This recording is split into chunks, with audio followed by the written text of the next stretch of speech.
our hopes, they're killing our dreams. Then they tell us how the situation could have been avoided. But we gotta do better ourselves. While we killing each other over some funky ass charges. But the 4-5 there is so fresh though. I can't even lie.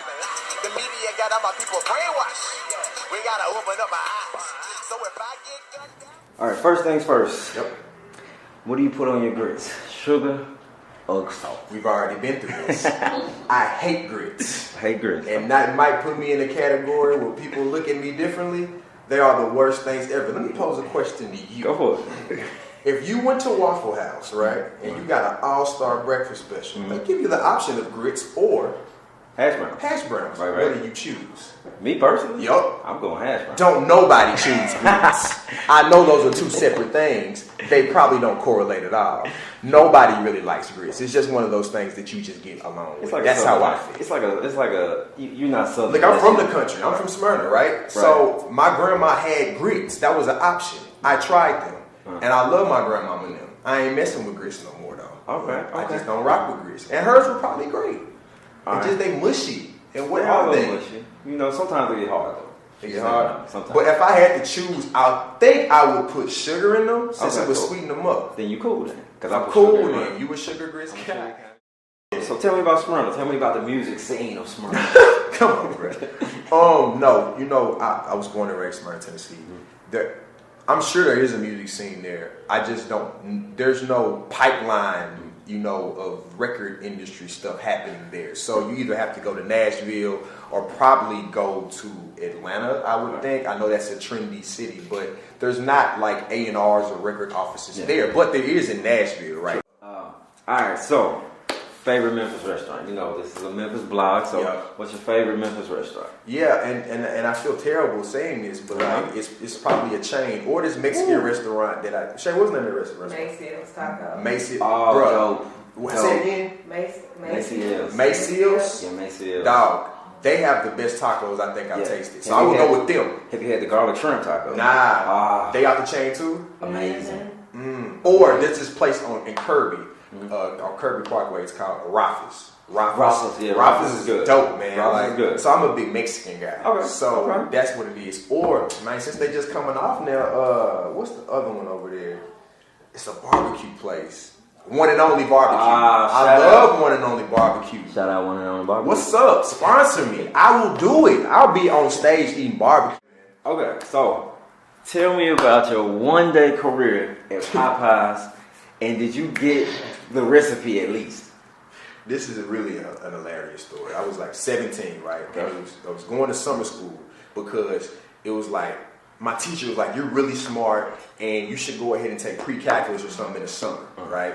So I needed a job because that was like, we couldn't get it paid for all the way or something. Like we was poor enough where you could get it paid for like damn near everything, but like maybe like $100 or something. So I had to get like a little summer job. So me and this girl at the time, I ain't gonna put her name out, but she see it, she'll probably know exactly what we're talking about. So we got the job at Popeyes. It was Popeyes out there in Laverne. It was Popeyes, you know, you get off on Washington Road and they got like a little truck stops at Popeyes there.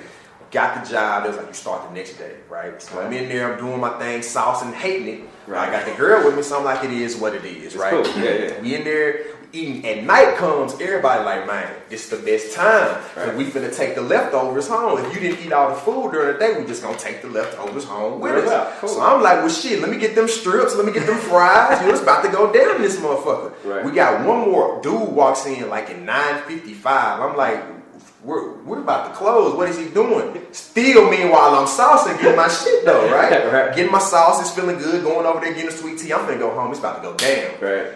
He was like, let me get this, and this. And then you, and you. Y'all all fired.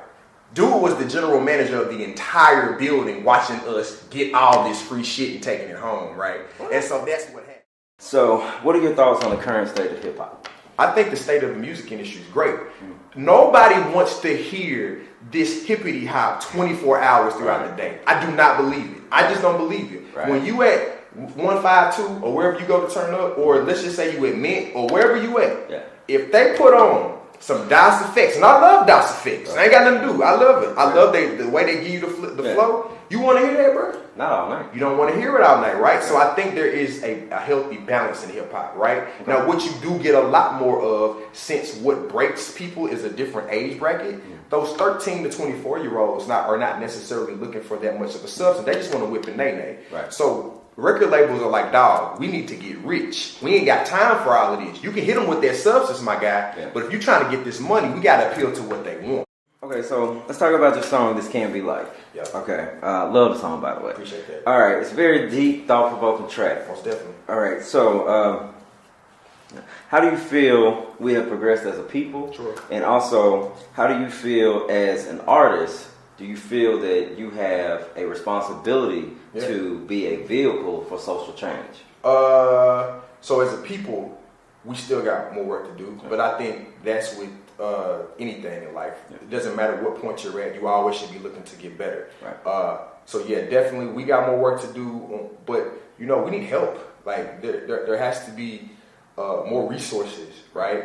I mean, I hate to harp back, but we're still trying to get away from slavery, just to be honest. Like it's a whole different cycle, right? And it starts from the communities, right? You were put in some of the worst places where education was low and resources are low and goddamn water was horrible now. Like that's just the way it is.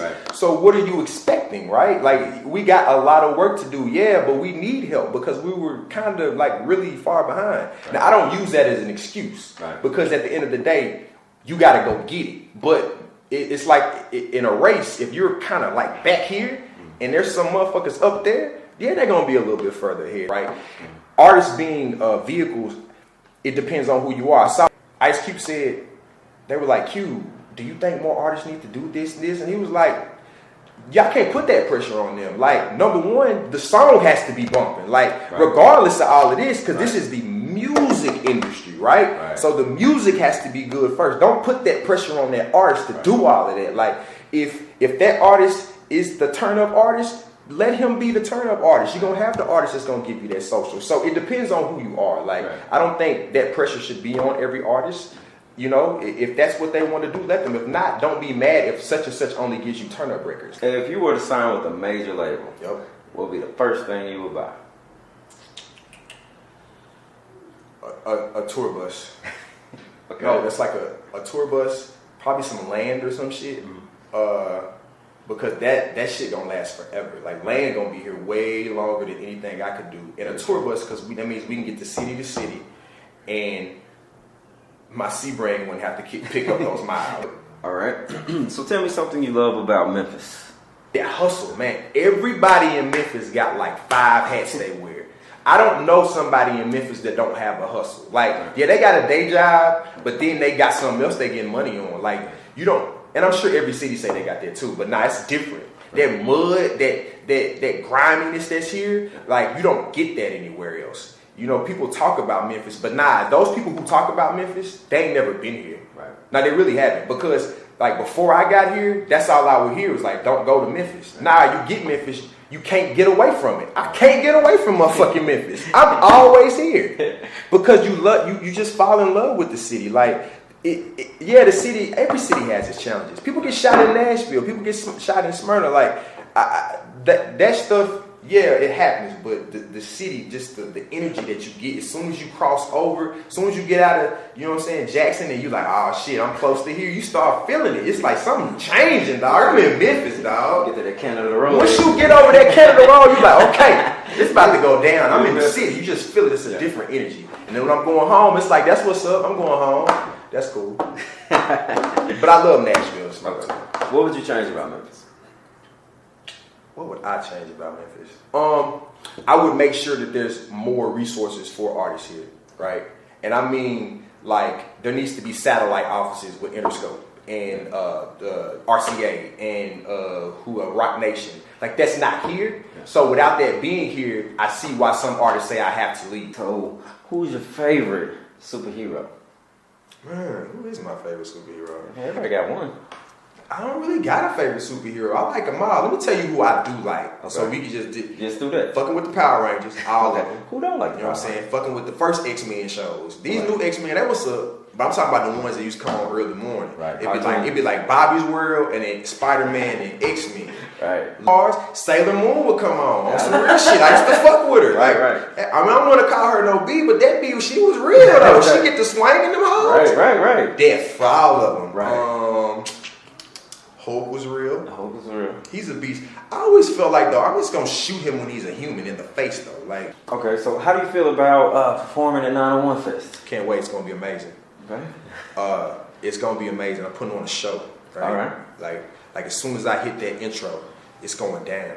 It's no games here. Like All right. we're not, I'm finna give it. I'm gonna tell you what, I'm giving it. Like if I leave that stage and I have anything left, I failed you all. There's nothing for me to leave. I'm coming there and I'm coming to dominate. I don't need BET to validate I'm a star. Waiting on unapproval won't get you very far. I'm driven by music. I said it and I meant it, ho. Work hard so I play hard. Meet me at the liquor store. Yeah, they told me push it to the limit. I'm ready to play the game, nigga, motherfucker scrimmage. Never apologize for being great.